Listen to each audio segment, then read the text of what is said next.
Hola a todos, hoy nos encontramos con el arquitecto Álvaro Cambenford, galardonado en el concurso Mejores Obras de Arquitectura con su proyecto Residencia Nichols Apartment en la categoría Unifamiliar 1B. Para dar inicio a esta entrevista, ¿quién es Álvaro Cambenford? ¿Cómo me defino? Es una pregunta, habría que preguntarle a mi psicólogo, pero básicamente soy una persona muy práctica, muy ligado a lo que es el arte básicamente. A mí me gusta mucho todo lo que es expresión artística y que ama mucho lo que hace, que disfruto mucho lo que hago, sea chiquito o grande, y que soy un artesano realmente.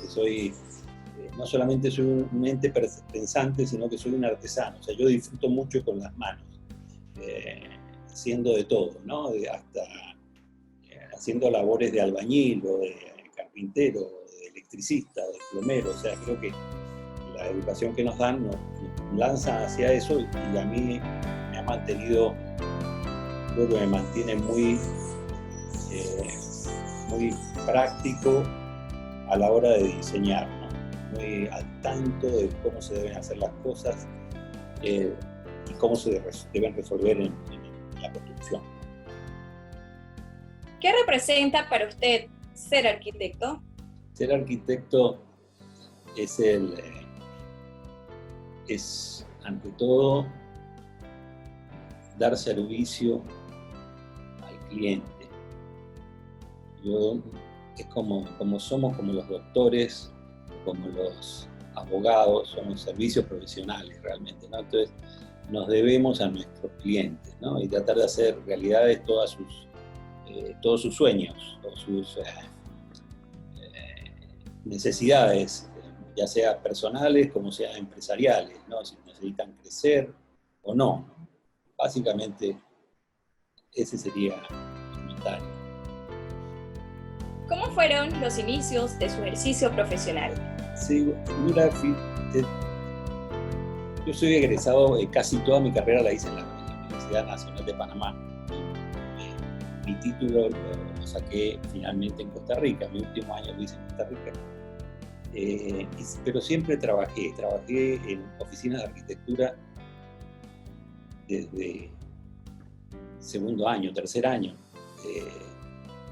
Trabajé con varios arquitectos ya de Panamá reconocidos, e inclusive en Costa Rica cuando estuve haciendo ya la tesis, trabajé de asistente de uno de los profesores. Esa fue mis primeros inicios. Cuando sales a la calle con el título, obviamente, pues vas a buscar el proyecto y te das cuenta de que las cosas no son tan fáciles. Yo tuve mucha suerte, la verdad, que tuve, pues, mi padre me encargó un proyecto casi iniciando mi carrera. Es un proyecto que realicé en Taboga y que lo hice prácticamente con unos planos a nivel de sketch y con obra activada, hablando en los 70 y pico, cuando no había tanta tramitología como ahora. Ahora es más problema la tramitología que el diseño, ¿no? O sea, y ahí empecé a ser diseñador casi como si fuera un taller de construcción, ¿no? Porque trabajaba con los obreros en campo, iba diseñando y llevaba mis sketches y mis planos y tal. Después, cuando terminé el proyecto, hice un plano. Y de ahí, de ese proyecto, o sea, es como un espaldarazo que te dan, ¿no? Si te ponen la espada aquí, salieron en Taboga muchos clientes que vieron que yo estaba trabajando. Era un lugar complicado, Taboga, una isla, llevar materiales, y yo me encargaba de todo realmente. En fin, fue un inicio ligado a la construcción. Y eso es un consejo que se lo doy a muchísimos arquitectos que vienen a hacer pasantías a la oficina mía. Yo se lo doy como un consejo porque es lo que yo hice realmente y no me puedo quejar, me ha ido muy bien. Y al inicio es bueno ligarse con la construcción. El construir te da una enseñanza que te falta en la universidad siempre. Y entonces se empieza a meditar de que la arquitectura no son las revistas bonitas de arquitectura o las fotos que muestran en esas revistas, bueno, que sí son proyectos muy bonitos, pero muchas veces no tienen nada que ver con la realidad nuestra. Nosotros somos un país pequeño, con unas condiciones climáticas muy especiales, con una sociedad a la que nos debemos, que tiene su estilo propio o sus condiciones propias, y no podemos repetir las soluciones que hacen en Bélgica, por ejemplo, a pesar de que sean muy bonitas, porque no se aplican. Entonces, es muy importante, y fue muy importante para mí esto, el poder evolucionar con la construcción y con la gente, y entonces entender bien cómo se podían hacer realidad las cosas. Porque los planos, iniciando planos, normalmente tú cometes muchos errores. Cuando haces un plano y no tienes el conocimiento de construcción, pides cosas que no se pueden hacer, o que si se pueden hacer, son tan caras que el pobre cliente queda reventado, ¿no? Por tu capricho, ¿no? Y además, capricho finalmente, ¿no? Porque se puede hacer de otra manera. Entonces, ese fue mi inicio, y de ahí fui metiéndome en construcción. Tenía mi panel, mi camioncito, mi no sé qué, y después nos juntamos con el arquitecto Bosa y con el arquitecto George Curani. Formamos una empresa que se llamaba Curani, Cambefort y Bosa, ¿no? Estaba frente a la Universidad Nacional y tal. Después cambió las circunstancias, vino el tema de Noriega y tal, y entonces cerraba la construcción, no había trabajo, y nos dividimos un poco. Después volvimos a formar la empresa Cambefort. Ambos tenemos hijos que se han dedicado a la arquitectura o a la ingeniería. Además, Diego, que es sobrino mío y también se ha dedicado a la arquitectura.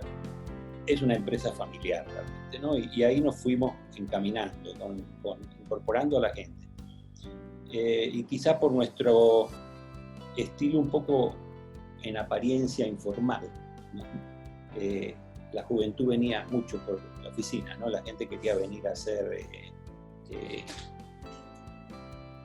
tomar experiencia. Yo le digo que es la escuelita, nuestra oficina es escuelita. Ahí han estado montones de arquitectos que hoy están consagrados y que son amigos nuestros de toda la vida, pero que pasaron a tomar experiencia, ¿no? Porque también es bueno trabajar no solo construir para echar para adelante, sino también es bueno trabajar en firmas de arquitecturas que ya tienen proyectos, porque te da mucha visión de a dónde vas, ¿no? Cuando trabajé en Costa Rica, yo trabajaba en una empresa que hacía proyectos, una empresa que se llama TIPSA, Diseños y Proyectos, muy grande. En esa época era la primera, y hacían proyectos gigantes. Yo manejé, habiendo salido de la universidad, qué sé yo, centros comerciales y cosas así, que hasta que te lleguen a tocar a ti, te vas a hacer viejo, ¿no? Esperando que lleguen los proyectos. Y finalmente llegan, ¿no? A veces un poco más joven, a veces tienen más suerte, o a veces no llegan. Y esa es la historia. Realmente después fuimos participando siempre en el gremio, defendiendo mucho la gremialidad y la guía, y participamos. Yo me río cuando veo el primer proyecto que sometí al concurso de arquitectura. Digo yo, pero yo, ¿en qué estaba pensando? Y gané un premio, ¿no? Y él fue la casa, casualmente, que le hice a mi padre, sin plano, sin permiso de construcción, sin nada. Y que los constructores, que los invité a los constructores, que eran dos taboganos, pescadores, constructores, a la entrega de premios, ¿no? Y le hicieron su diploma. Tuvieran la felicidad de esta gente, que no eran ni maestros de obra, eran gente que sabe trabajar simplemente, ¿no? Y que sabe hacer las cosas. Entonces, hice una remodelación también en San Francisco, una casa de madera que era mi casa también, y la metí a concurso. Me parece que inclusive es algo que la gente, los arquitectos, somos muy quisquillosos, ¿no? Entonces no se quieren meter, porque hay unos que se creen que no, otros que se creen que sí, y que sí o que no, pero realmente yo creo que se deben meter todos, y aunque no estén colegiados, deben participar, porque es donde se va a mejorar, y se está viendo que nos está mejorando poco a poco. Va a haber baches, Va a haber años que van a ser pésimos, y ahí va a haber años mejores, pero es un alimento para nuestra profesión, definitivamente. A lo largo de los años, usted ha recibido múltiples premios en el concurso Mejores Obras de Arquitectura. ¿Cuál es la clave del éxito? Pregunta medio difícil y complicada me estás haciendo, pero creo que te lo voy a resumir en una anécdota, quizá, o en una frase muy corta, porque yo soy de hablar mucho, y si voy a empezar a hablar, quizás se nos va toda la tarde en esto. Pero a mí una vez un arquitecto me dijo: queda bien con tus clientes. Y yo le pregunté por qué. Y me dice: porque por cada cliente que quedes bien, te van a venir 3 proyectos nuevos. Pero por cada cliente que quedes mal, vas a perder 10 proyectos. O sea, el riesgo está ahí, en el servicio. En ser muy humilde ante el cliente y darle el mejor de tus esfuerzos para que las cosas vayan bien, ¿no? Vayan a buen fin, ¿no? Ese básicamente, no sé si te respondo, pero pienso que abarca más o menos la idea, ¿no? Te da ¿qué es lo que yo pienso? Bueno, eso realmente, de haber sido muy considerado. Hay clientes que me dicen a mí hoy en día: pero tú qué paciencia que tienes. Y realmente yo no tengo mucha paciencia, yo soy medio explosivo, pero los clientes me dicen, yo me quedo pensando, ¿no? Otros te dicen: oye, pero tú eres un psicólogo, ¿no? ¿Cómo has analizado no sé qué, no sé cuánto? Esa es la magia que tenemos que nosotros incentivar, ¿no? Que el cliente no nos tiene que entender a nosotros tenemos que entender al cliente. Hay gente de nuestra profesión que va por el mundo como primadona, ¿no? Que todo el mundo se adapta a lo que yo quiero decir.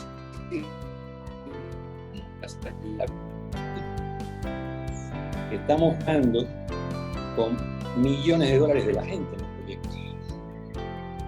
Tiene que ser muy, muy racional, muy considerado y respetuoso del esfuerzo que está haciendo los inversionistas en un momento dado en un proyecto específico. El concepto de arquitectura orgánica plasmadas en sus obras se caracteriza por la búsqueda de la armonía entre la naturaleza y la funcionalidad. ¿Qué simboliza para usted este tipo de arquitectura en la gestión y diseño de sus proyectos? La arquitectura, el lugar decía mucho ya, ¿no? O sea, Quarry Heights es un sitio que yo iba, visitaba el lugar y qué bonito esto. Me tocó hacer un par de proyectos ahí mismo. Y la verdad estaba enamorado del sitio, ¿no?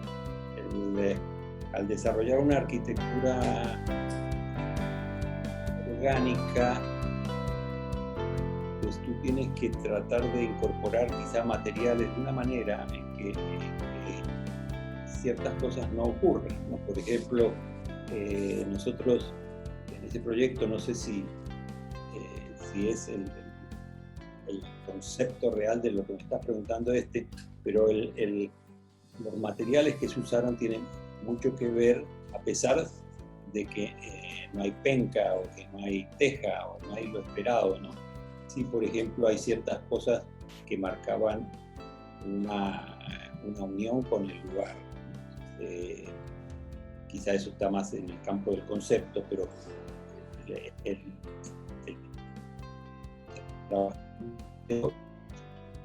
un techo a 4 aguas. O sea, ese es lo más básico que tenemos nosotros en la arquitectura típica o regional de ese área, ¿no? El darle esa solución. Lo demás fue tratar de no preservar al máximo la naturaleza que había y se trató de ubicar el proyecto de una manera en que no interviniese con la vegetación que había, ¿no? Que no tuviéramos que tener la necesidad de devastar el pequeño bosque que nos había tocado trabajar, ¿no? La integración con el bosque, con la naturaleza, y ver a tu alrededor, ¿no? El entorno. Ahí no tienes fachada desperdiciada, o sea, para donde mires es fantástico, ¿no? O sea, árboles, animales, venados, ñeques, tucanes, monos. Durante el proceso de diseño a veces no te das cuenta, pero cuando empezó la construcción nos dimos cuenta de toda la fauna que existía allí y cómo debíamos tratar el proyecto para incorporarnos allí sin ser algo que fuera chocante, que fuera armonioso, que tuviera su personalidad, porque realmente es un proyecto que el cliente final, o sea, el cliente final soy yo mismo, o sea, es un proyecto familiar. Y la idea era original era tener 4 apartamentos, y finalmente pues quedó en 2 apartamentos y un estudio, por decirlo así, ¿no? Y las áreas comunes, que sería todo lo que es jardín, ¿no? Muy típico del área canalera. Si tú ves las casas palafitos levantadas, en planta baja ponían garaje, lavandería, cuarto de empleada y tal, y jardines, ¿no? Lo tenían todo abierto y como un área. Es un poquito el rescatar esa idea, actualizándola a las necesidades actuales. Sí, desde el inicio yo creo que la parte del entorno no solo es fauna y flora, sino estaba amarrado también a la arquitectura que había ya existente en el área. Y siempre desde el inicio se planificó los palafitos, el tipo de techo, grandes aleros. Era algo que quisimos respetar porque había que encasillar este nuevo proyecto dentro de algo que ya tenía una identidad, ¿no? Si se recuerdan, ese terreno lo sacó la ARI a oferta pública, ¿no? Fue un concurso de precios, ¿no? Todo el mundo ofrecía. Era un terreno grande y ahí había un hotelito. Era un club de oficiales con unos cuartos. Tenía un edificio de madera de planta baja y 2 altos. Cancha de tenis, piscina, etcétera, etcétera, que fue abandonado después de que la zona del canal pasó a manos de Panamá. Entonces, ese edificio nunca lo potenciaron, o sea, son tantas cosas que se dejaron perder, ¿no? Como todos los edificios estos de Amador, donde estaban los soldados, ¿no? Son edificios a mí me encantan y que realmente me da mucha tristeza ver el abandono por tantos años, ¿no? Una riqueza perdida y abandonada, o el viejo teatro de Amador, ¿no? Ahí abandonado, o sea, es triste ver cuando las cosas que son de todos y valiosas se vuelven ruinas, ¿no? Pues totalmente ruinas, falta de interés del gobierno, de los gobiernos, quizá en haberle sacado un buen provecho, ¿no? a esas instalaciones, en vez de haber sido un gasto, que es lo que fueron, que hubieran sido un ingreso para el Estado, ¿no? Pero bueno, eso no quiero meterme en política, pero el terreno sí era un terreno que tenía un uso específico comercial. Realmente era un hotelito, ¿no? Y nosotros podríamos haberlo remodelado como un hotel, pero finalmente el edificio era de madera todo y estaba muy delicado. Y inclusive sufrió un incendio a vivir allí unos indigentes y prendieron fuego en una habitación y se fue el fuego y tal. Pero cambiamos. Es un poco la historia del lugar, lo que te estoy hablando, ¿no? O sea, realmente era un terreno de 4.000 y pico de metros y nos lo ganamos y lo dividimos con unos socios lo dividimos en 4 partes. Salieron unos lotes como de 1.100 metros más o menos, ¿no? Para poder desarrollar cada uno. Y a mí siempre el que más me gustó fue esa esquina, y a pesar de que es un triángulo, y yo veía la complicación de diseñar con 2 calles que lo circulan, ¿no? 2 calles que lo circulan y un solo vecino a un lado. Veía lo difícil con los retiros y con las cosas que era el futuro del proyecto. Además tenía un árbol inmenso, tenía en la esquina un espavé, pero centenario, y a mí me tenía fascinado. Decía yo, imagínate este árbol ahí como tu terraza o tus habitaciones o tus ventanas mirando y pasaban los monos por allí y comían de unas plantas que hay por ahí. Básicamente creo que ese fue el inicio de ese proyecto, ¿no? Hubo un proceso de búsqueda, de conseguir una cosa así, que es difícil, ganárselo en un concurso y después dividirlo para poder desarrollar las viviendas que se han desarrollado. Este proyecto se encuentra ubicado en el corregimiento de Ancón, donde prevalece la arquitectura canalera o estilo francés. ¿Puede decirnos algo de la historia de este sitio? A decir verdad, te digo,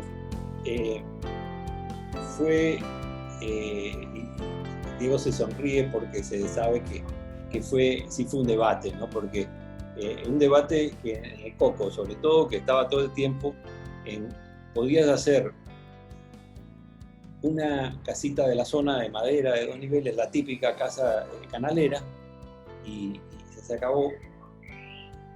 O podías hacer con ese entorno algo completamente moderno, ¿no? Yo decía casi como si fuera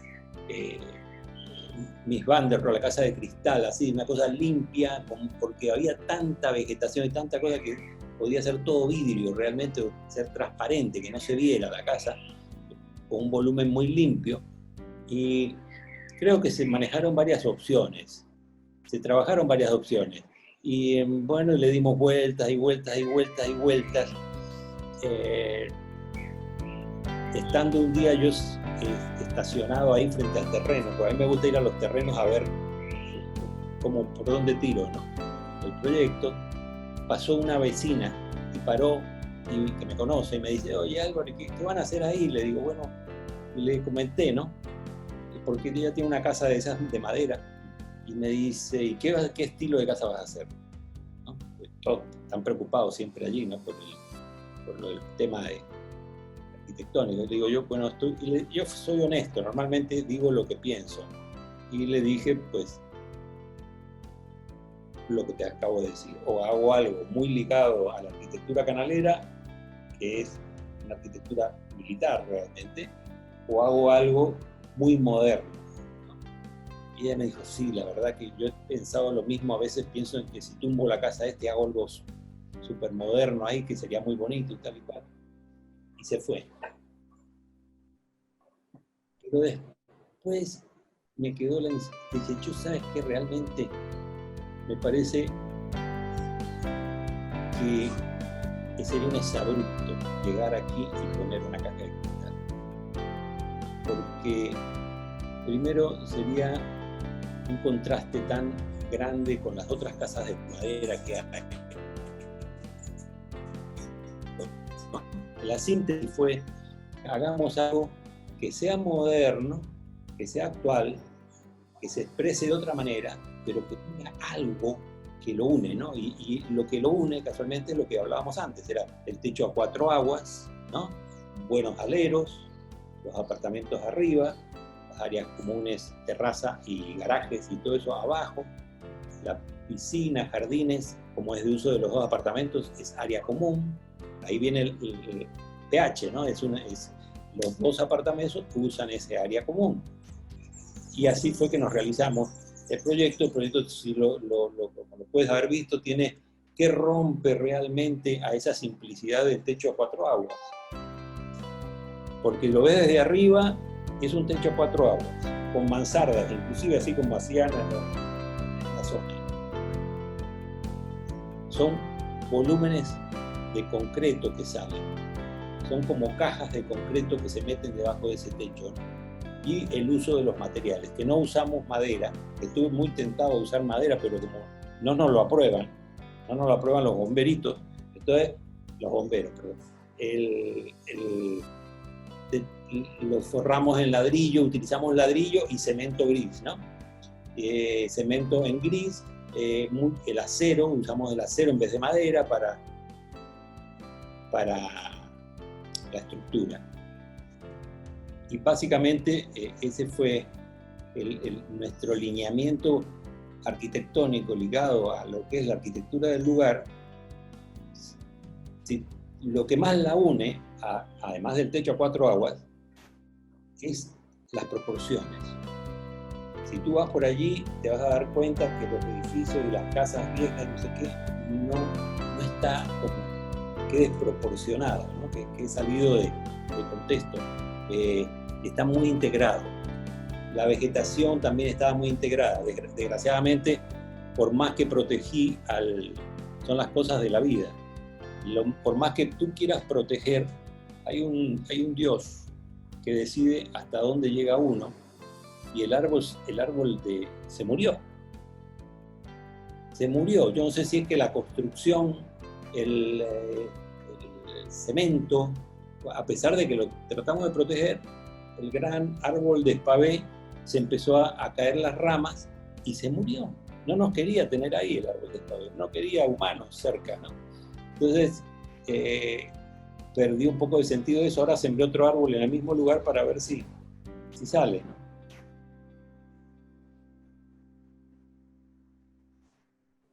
No sé si Diego tiene algo más que decir al respecto. Hablo demasiado. Además me voy por las nubes porque me voy entusiasmando. ¿Cómo reinterpretó la arquitectura existente del lugar para conceptualizar la nueva edificación y que se integrase a este histórico sitio? Creo que el proyecto prácticamente no sufrió cambios en obra. Fíjate que salió del taller y se fue a la construcción y no hubo mayores, pequeños detallitos tal vez, pero en su concepto general se mantuvo porque logramos lo que queríamos, ¿no? Hubo algunas sorpresas, ¿no? Por ejemplo, que eso sí no nos lo habíamos imaginado, y es que desde una habitación que hay en un segundo nivel, en un entrepiso, como un ático, que tiene unas terrazas allá arriba en el techo metidas, ¿no? En las mansardas que tú sales. Cuando llegué allí, cuando ya estaban haciendo losa y tú te vas parando, ¿no? Y vas llegando a los lugares y empiezas a ver para aquí, para allá que se ve, miro para atrás hacia el Cerro Ancón y lo que veo, me llamó la atención un ruido, y era la bandera cuando el viento se movía, el latigazo de la bandera. La verdad que me emocionó ver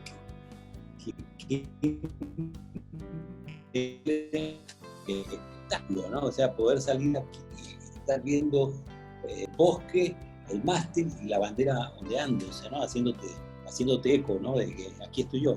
Pero en general todo resultó como lo habíamos planeado. O sea, la incorporación de la vegetación fue buena,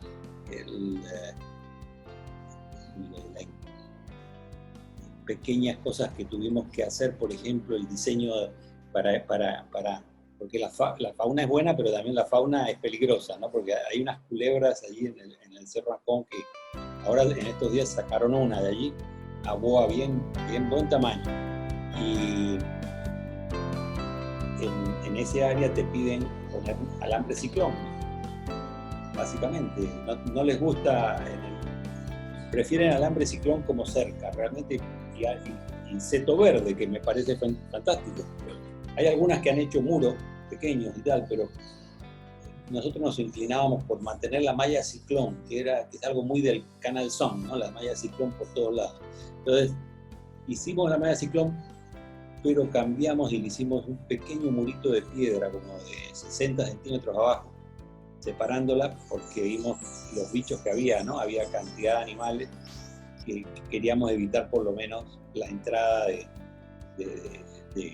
culebras y ese tipo de cosas, cosa que realmente no funcionó porque las culebras se trepan los muros, yo no sabía que se trepaban los muros, y pasan al otro lado. Entonces, ahí tuvimos ese pequeño incidente con la boa que, bueno, la sacaron y se la llevaron, no la mataron, pero yo no soy conservacionista. Yo creo que es importante mencionar el sitio mismo. Te permitía, o sea, si la intención inicial o una de las mayores intenciones iniciales era la apertura de la casa al entorno y poder visualizar todo el entorno que hay y demás, la belleza que tiene el Cerro Ancón y Quarry Heights ya es un plus. O sea que cuando empiezas ya la obra, empiezas a montarte y a ver y etcétera, es más de lo que uno espera, porque empiezas incluso a ver la naturaleza y el entorno desde otro punto de vista, ya empiezas a estar a medio camino a la copa del árbol, ¿no? No solo estás a nivel de peatón, ya empiezas a ver los monos en el árbol parado, el tucán, y ya empiezas, o sea que supera las expectativas en el momento y es por la belleza de la naturaleza circundante. Muchísimas gracias, arquitecto, por concedernos esta entrevista. En nombre del Colegio de Arquitectos, le queremos reiterar las felicitaciones por formar parte de este grupo galardonados en la versión 66 del concurso Mejores Obras de Arquitectura.